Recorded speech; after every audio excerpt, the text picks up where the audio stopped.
backtracking. At a time when we should be filling gaps, these gaps are growing. And meanwhile, the human rights of climate activists are being trampled. The most vulnerable are suffering the most.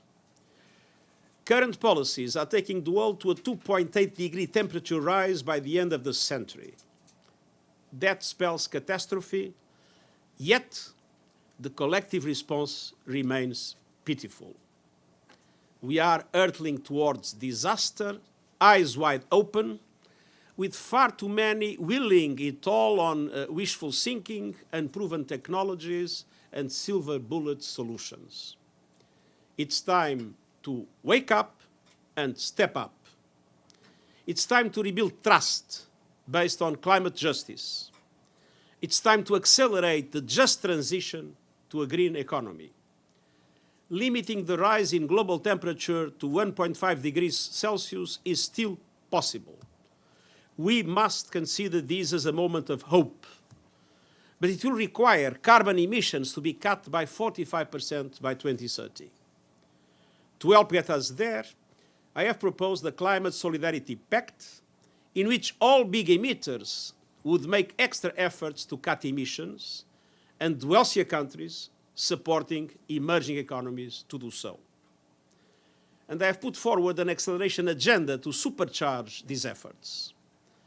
I urge governments to make it happen by hitting fast forward on their net zero deadlines, so that developed countries commit to reach net zero as close as possible to 2040, and emerging economies as close as possible to 2050. And developed countries must abide by their commitments on finance, adaptation, and loss and damage. And they must also push multilateral development banks to adapt their business models, skill sets, and approaches to risk in order to leverage far more private finance at reasonable cost to developing countries to allow for a massive increase in investment in renewables. That investment is the only way to achieve global energy security independent of the present unpredictable market fluctuations. And in every country, without exception, civil society voices must be heard. They must be at the table helping to shape policy and on the ground helping to deliver change.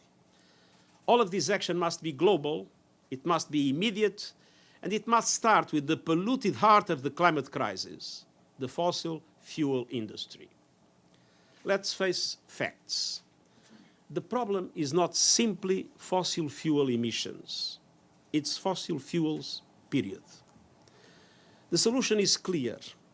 The world must phase out fossil fuels in a just and equitable way, moving to leave oil, coal and gas in the ground where they belong, and massively boosting renewable investment in a just transition.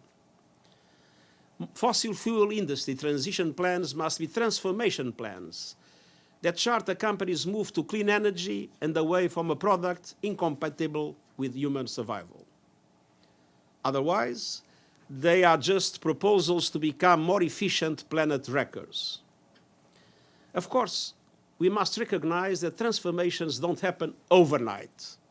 Transition plans are precisely to provide a roadmap for a managed, orderly process that guarantees affordability, access, and energy security. How do we get there? Our acceleration agenda calls on governments to commit to no new coal, complete phasing out coal by 2030 in OECD countries and 2040 elsewhere, and all international coal funding, both public and private, and end licensing or funding of new oil and gas, stopping the expansion of existing oil and gas reserves, and supporting the just transition of the impacted developing countries. Ensure net zero electricity generation by 2035 in developed countries and 2040 everywhere else. And shift subsidies from fossil fuels to renewables and to a just energy transition. Put a price on carbon and establish a progressive global phase-out of existing oil and gas production compatible with global net zero emissions by 2050. But the fossil fuel industry and its enablers have a special responsibility. Last year, the oil and gas industry reaped a record $4 trillion windfall in net income. Yet for every dollar it spends on oil and gas drilling and exploration, only 4 cents went to clean energy and carbon capture combined. Trading the future for 30 pieces of silver is immoral. The world needs the industry to apply its massive resources to drive, not obstruct, the global move from fossil fuels to renewables and reap the benefits if they themselves lead the transition. Yet, right now, the industry is not even reaching the very low operational emissions reductions targets it has set for itself. Many are running late, and most rely on dubious offsets. I call on all fossil fuel companies to present credible, comprehensive, and detailed new transition plans, fully in line with all the recommendations of my high-level expert group on net zero pledges. These plans must cover all activities, up and down the value chain. That must include reducing emissions from production, processing, transmission, refining, distribution, and use. And they must establish clear near-term targets that chart the business transition to clean energy. Fossil fuel companies must also seize and desist influence peddling and legal threats designed to kneecap progress. I'm thinking particularly of recent attempts to subvert net zero alliances invoking antitrust legislations. Governments are pivotal in setting the record straight. They must help by providing clear reassurance.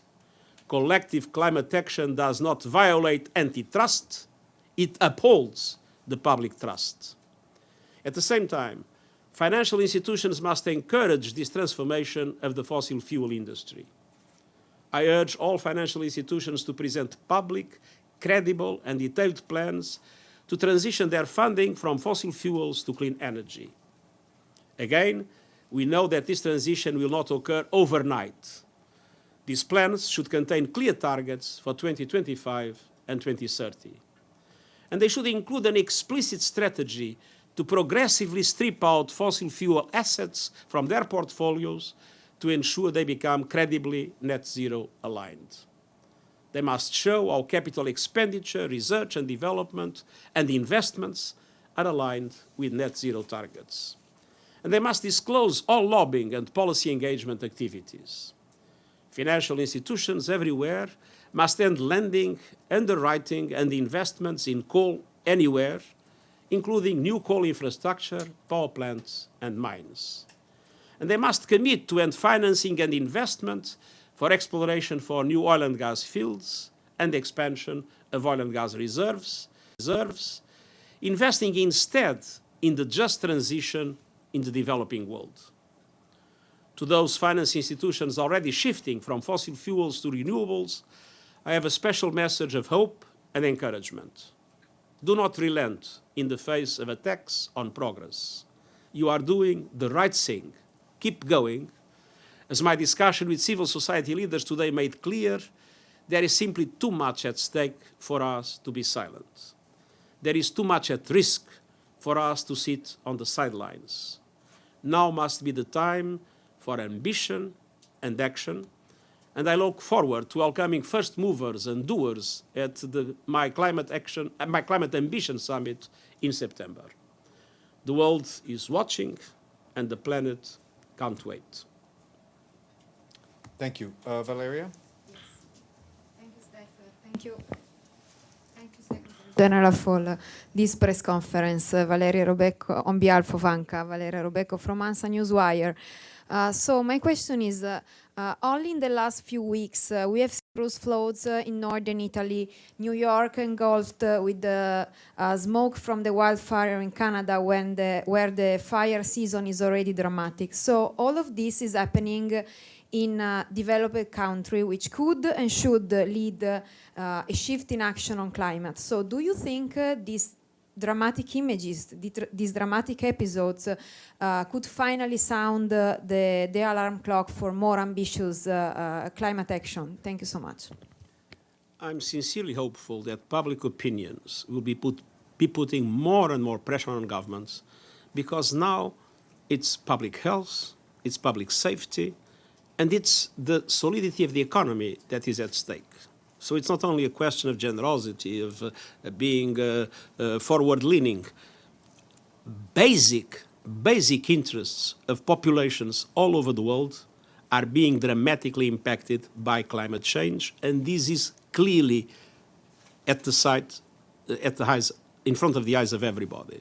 So I'm strongly hopeful that with a public opinion that to a certain extent has been distracted by dramatic problems in relation to rising prices and to other aspects, that public opinion will become more and more concentrated on the need to put pressure on governments to be much more ambitious on climate action and climate justice.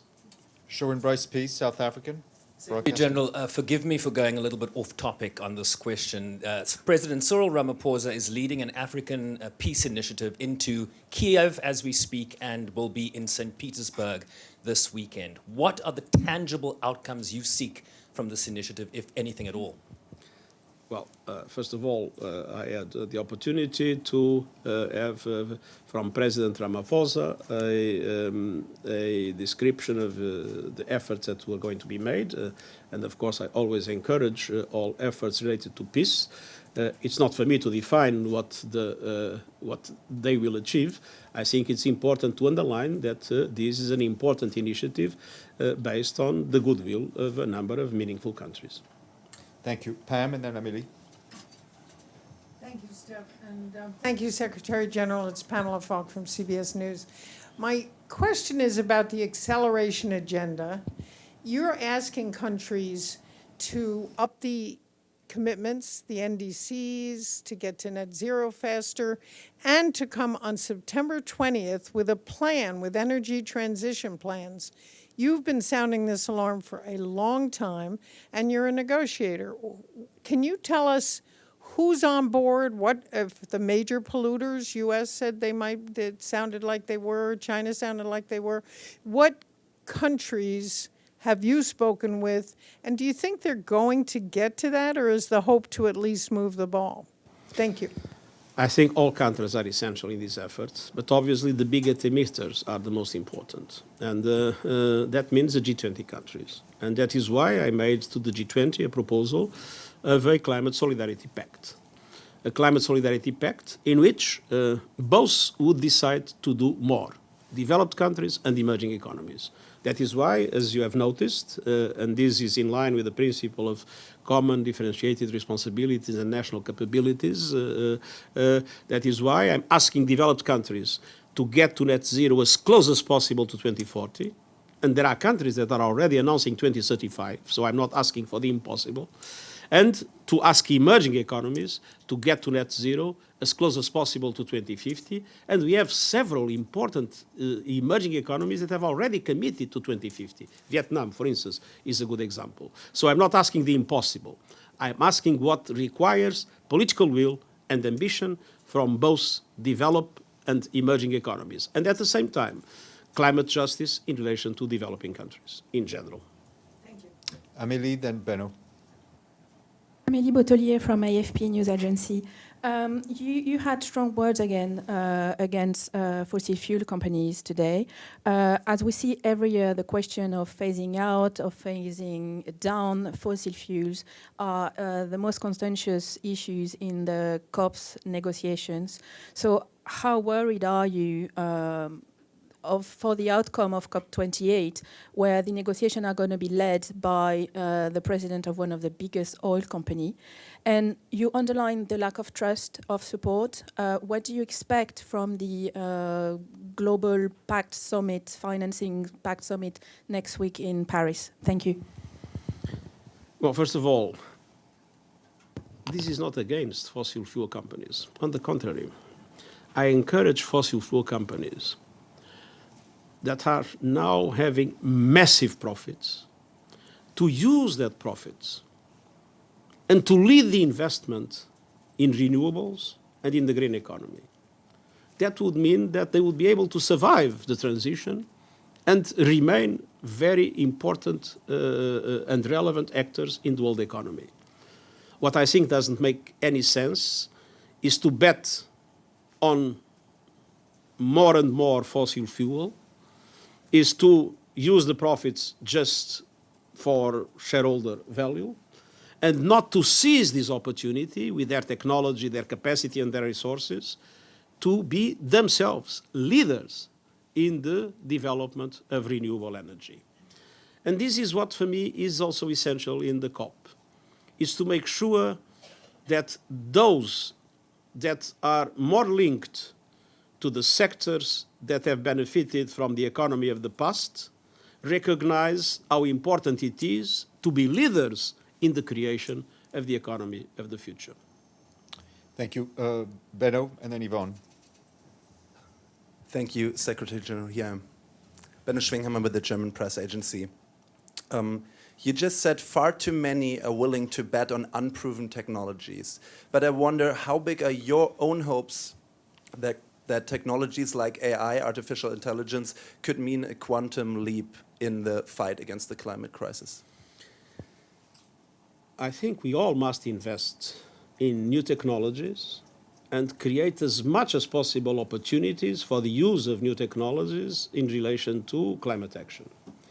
What I don't think it is fair is to abdicate in relation to the need to act now in the reduction of emissions based on the idea that maybe one day there will be something that will rescue us.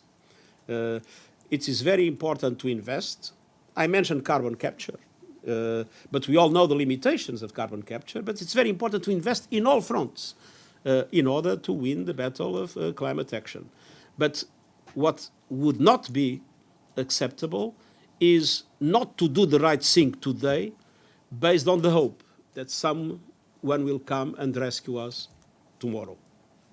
Yvonne, then Deji. Secretary General. Yvonne Murray from RTE News, Ireland. My question is, in your speech you said the human rights of climate activists are being trampled on. Do you agree with the direct action of some of the newer environmental groups? For example, Just Stop Oil is one that I would point to that recently threw tomato soup on a masterpiece, the Van Gogh sunflowers. Do you agree with that kind of direct action, those tactics? Because these groups have exactly the same message that you're conveying today.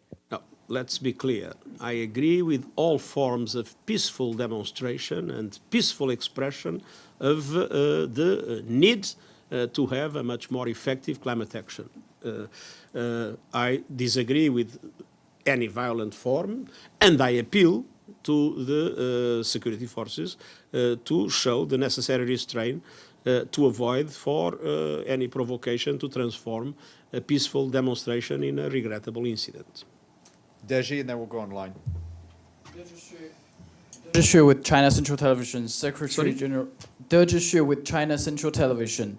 Secretary General, with all due respect, you've gave us this wake-up calls many times. You just lay out this climate solidarity pact and acceleration agenda, and you said it's possible to achieve. But here's the thing, it's possible to achieve. What else, what tools do you have to persuade those countries to unite and to act? And not to really politicizing climate issue as a tool against each other. Thank you. Well, I've said many times, and namely when we talk about the key interlocutors, US and China, or the G20 countries, this is time for a climate solidarity pact. Because we need all of them on board. There is no way we can win this battle if they are at odds with each other on climate. It's absolutely essential to have everybody on board. And that is why I presented the acceleration agenda. And the acceleration agenda is asking developed countries to speed their efforts and to get to net zero as close as possible to 2040, and the emerging economies, like China, to speed their efforts and to be as close as possible to 2050. And I remind you that President Xi Jinping said that China would reach net zero before 2060. So if it is before 2060, it could be as close as possible to before 2060. If it is before 2060, it could be as close as possible to 2050. So do you think you can persuade them to do so? Sorry? Do you think you can persuade them to do so? Well, if you look at the enormous investment China is making in renewable energies, you see an enormous potential. I think there is a serious question still with coal that needs to be addressed in China and in many other parts of the world.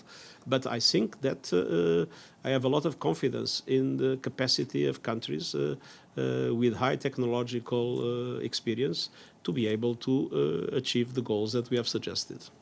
Great. We'll go to Frank Jordan's online from the AP. Frank? Good afternoon. Thank you very much. Following on from Amelie's question, lawmakers in the US and Europe recently asked you to intervene to stop an oil company CEO chairing the COP28 talks. I know that's not within your power, but do you feel it's time to create a strong firewall between fossil fuel interests and the UN process? And how can that be done? Well, my appeal is not about people, it's about substance, it's about solutions, and it is about the hope we have in making things happen positively. But if you allow me a comment that has nothing to do with my experience as Secretary General or my present position, but has to do with my times in politics, what I learned in politics was that sometimes some of the most daring progressive reforms were done by conservatives or so-called conservatives, and some of the most daring conservative changes were done by so-called progressives. Thank you. We'll go to Sarah Schoenhardt from Energy and Environment. Sarah?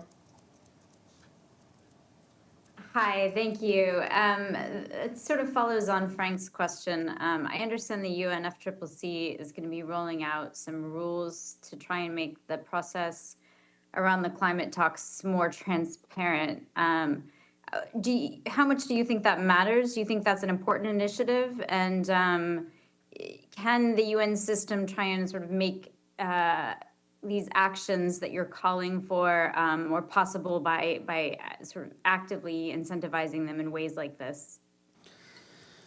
Well, I think obviously there is a role to play, to be played by UNFCCC. There is, of course, an important moment in the COPs, but this has to do essentially with the political will of governments and with the intelligent strategy of the business community, of course, with the support and mobilization of the civil society.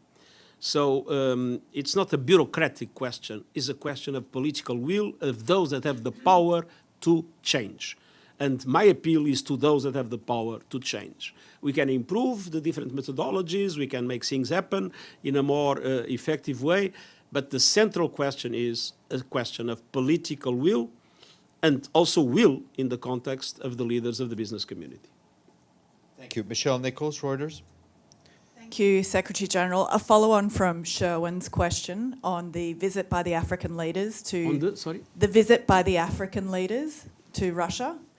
President Putin said he's going to discuss the future of the Black Sea grain deal with them.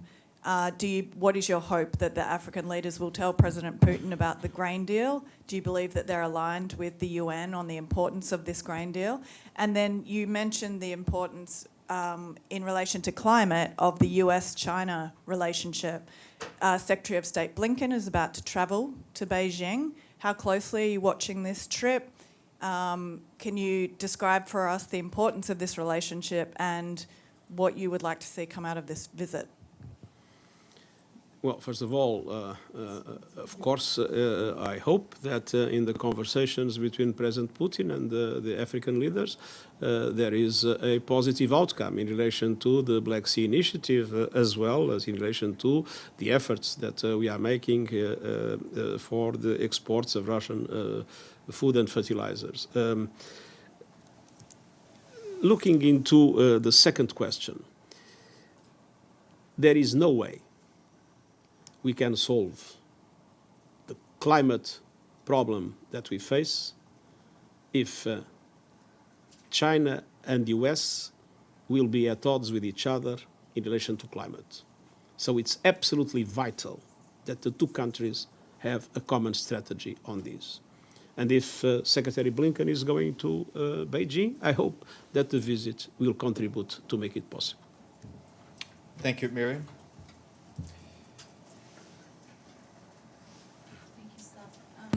Thank you, Secretary General. You talked about political will a lot. This is Mariam Ramati, Iran International. Sorry? Mariam Ramati, Iran International. Yeah. You talked about political will. I have a question about what options do people have in countries like the Islamic Republic of Iran, which are not part of the Paris Agreement, when faced with significant indications of climate change? Well, as I mentioned, I am a strong supporter of the phase-out of fossil fuel industry, but I said in an equitable and just way. And obviously this means that the different countries need to be taken into account according to their own conditions in order to make sure that we have a just transition. Thank you. Anadolu, and then we'll go on screen for the last question.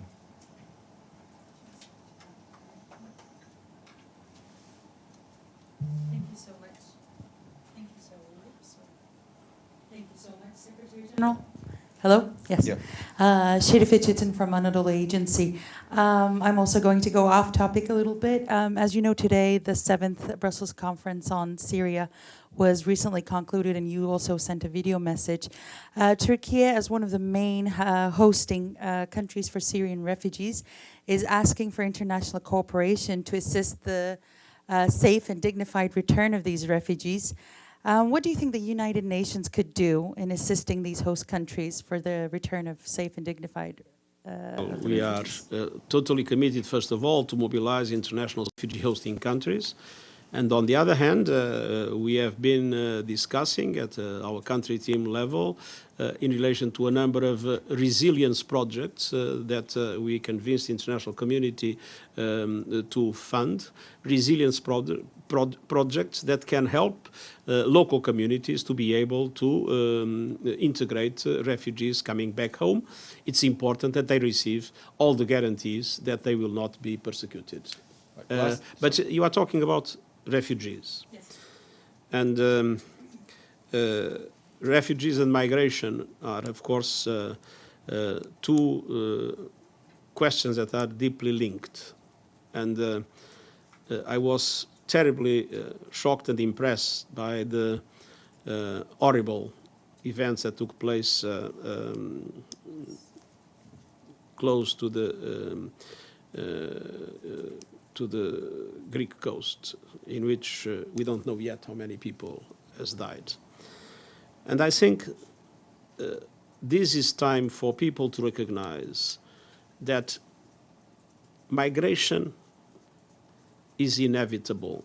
The world needs migration, but migration needs to be done in a regular and orderly way.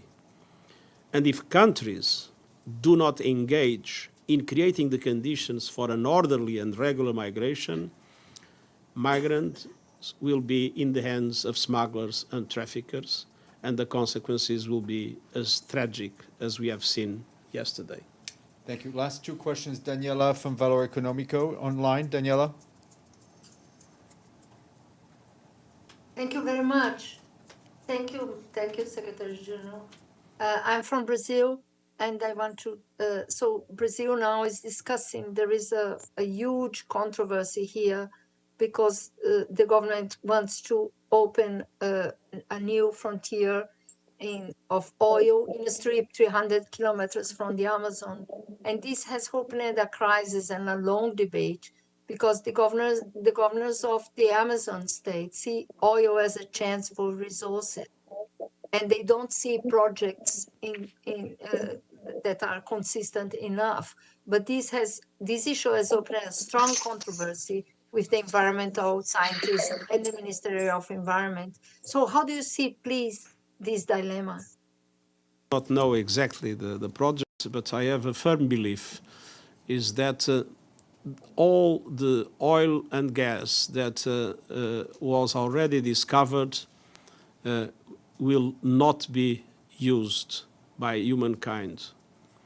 I'm absolutely sure that a meaningful part of the oil and gas that was already discovered will remain on the ground forever. Thank you. Last question, Dimitri Sultugiannis from Start TV. Dimitri Sultugiannis, Start Television, Greece. In regards to the terrible shipwreck in Greece that you mentioned before, I'll give you the numbers. Close to 100 people have been recovered. 100 people, close to 100 have been dead. And these are gruesome numbers. We might never know the actual number. So my question to you is, there is a huge effort unfolding by the Greek authorities for the second day today, yet there was no mention about these efforts. In the last years, Greece has been a gateway for migrants trying to make it to Western Europe. Have you been in touch with the Greek authorities, or has the United Nations even coordinated with the Greek authorities? Now, the United Nations is in contact with the Greek authorities, but let's be clear, this is not a Greek problem. This is a European problem. I think it's time for Europe to be able, in solidarity, to define an effective migration policy for this kind of situations not to happen again. Thank you very much. Thank you.